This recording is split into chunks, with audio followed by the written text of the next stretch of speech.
Halo semuanya, perkenalkan nama saya Yoses. Dan hari ini saya akan menjawab 5 pertanyaan yang akan menjadi pengambilan nilai untuk nilai UTS saya. Nomor 1, pertanyaannya adalah apakah pemerintahan dalam arti luas dan sempit? Jadi dalam arti luas, pemerintahan adalah segala urusan yang dilakukan oleh negara untuk mensejahterakan rakyat, dan urusan-urusan tersebut berkaitan dengan bidang legislatif, eksekutif, dan yudikatif, dan hal ini dilakukan untuk mencapai tujuan dari negara.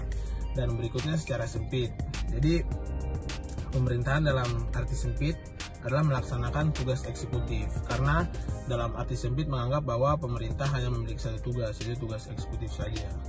Oke, baik, jadi pertanyaan nomor yang kedua, jelaskan pemahaman saudara mengapa pemerintahan dikatakan sebagai sebuah kebutuhan. Jadi dalam kajian-kajian mengenai ilmu pemerintahan terdapat dua pandangan yang berbeda. Pandangan yang pertama menganggap bahwa pemerintahan atau pemerintah harus menguasai sebanyak-banyaknya aspek dalam kehidupan bermasyarakat. Sedangkan yang kedua, pemerintahan harus menguasai sedikit dari kehidupan dalam kehidupan bermasyarakat gitu. Jadi pada pandangan pertama ini mereka menganggap bahwa pemerintahan itu atau pemerintah itu sangat dibutuhkan oleh masyarakat, karena pemerintah itu dapat memberikan keamanan, kenyamanan, dan kesejahteraan bagi masyarakat, sehingga dianggap bahwa masyarakat itu tidak bisa hidup tanpa pemerintah. Jadi pemerintah dianggap sebagai sebuah kebutuhan oleh masyarakat karena ketergantungannya oleh pemerintah. Pertanyaan nomor yang ketiga, mengapa pemerintahan dikatakan sebagai sebuah ilmu pengetahuan? Karena ilmu pemerintahan sudah memenuhi syarat-syarat sebagai sebuah ilmu pengetahuan, di mana ilmu pemerintahan itu dapat dipelajari, dapat diajarkan, dapat memiliki objek-objek baik material maupun formal, serta bersifat universal dan sistematis dan spesifik. Jadi itu saja. Next. Oke, baik, kita lanjut ke pertanyaan yang keempat mengenai pengertian dari kekuasaan dan sumber-sumber kekuasaan. Ya, kekuasaan itu merupakan kemampuan yang dimiliki oleh seseorang atau sebuah kelompok untuk memengaruhi individu lain atau kelompok lain. Dan kekuasaan ini dibagi atas dua, di mana yang pertama ada kekuasaan yang biasanya dimiliki oleh seorang pemimpin negara, sehingga disebut sebagai kekuasaan politik. Dan yang kedua, kekuasaan yang dimiliki oleh seseorang karena karisma dan kekuatan fisik, dan ini biasanya disebut sebagai kekuasaan sosial. Nah, kekuasaan itu terdapat 5 sumber. Yang pertama adalah pengetahuan. Mengapa? Karena pengetahuan membentuk masyarakat modern saat ini, sehingga pengetahuan itu menjadi kontrol alam yang sudah meratu sering kita lihat. Karena pengetahuan mengenai teknologi dan sebagainya di era ini tuh sangat penting buat kita, sehingga yang lebih paham tuh pasti lebih punya banyak kontrol lah di era modern ini. Dan berikutnya adalah kekuasaan dari sumber ekonomi. Kekayaan tuh penting buat orang-orang saat ini untuk memiliki sebuah kekuasaan, karena semakin banyak kekayaan yang dimiliki seseorang, maka semakin besar juga kekuasaan seseorang tersebut. Karena kekuasaan politik saat ini juga dipengaruhi oleh ekonomi seseorang. Berikutnya jabatan.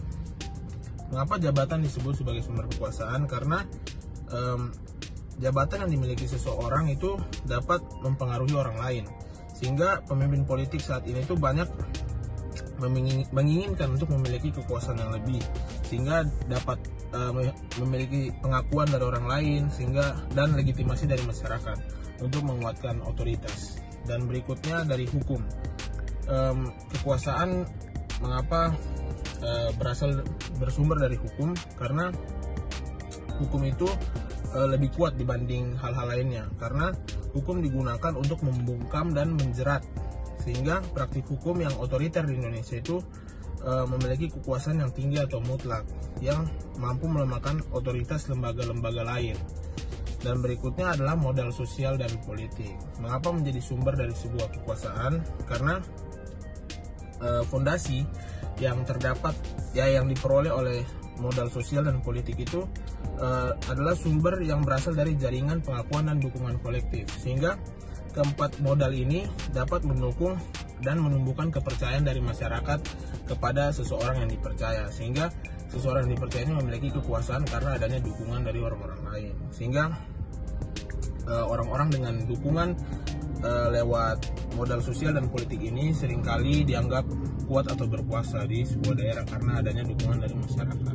Soal yang kelima, kemukakan pendapat saudara mengenai manfaat dan tujuan mempelajari ilmu pemerintahan dalam kehidupan masyarakat. Oke, baik, untuk dari tujuan dulu ya. Menurut saya tujuan dari mempelajari ilmu pemerintahan adalah untuk kehidupan masyarakat ya. Jadi kayak macam misalnya kita anak-anak yang berada di ilmu pemerintahan, jurusan ilmu pemerintahan, ingin menjadi seorang pemerintah nanti ke depan. Mempelajari ilmu pemerintahan itu penting buat kita, sehingga masuk di ilmu pemerintahan ini mungkin bisa jadi tujuan kita juga, karena masa depan kita tuh butuh bekal. Jadi kita di awal ini belajar lebih banyak supaya ke depannya nanti kita menguasai lebih banyak agar kita lebih di bidang kita sebagai seorang pemerintah nanti.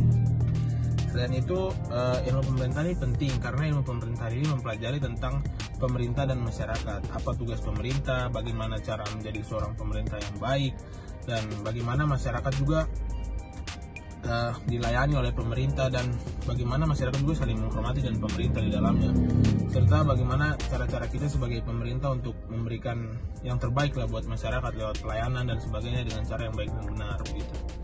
Jadi itu menurut saya. Oke, baik teman-teman, mungkin segitu saja dulu dari saya. Terima kasih buat yang sudah menyaksikan, dan biarlah video ini bermanfaat buat kita semua.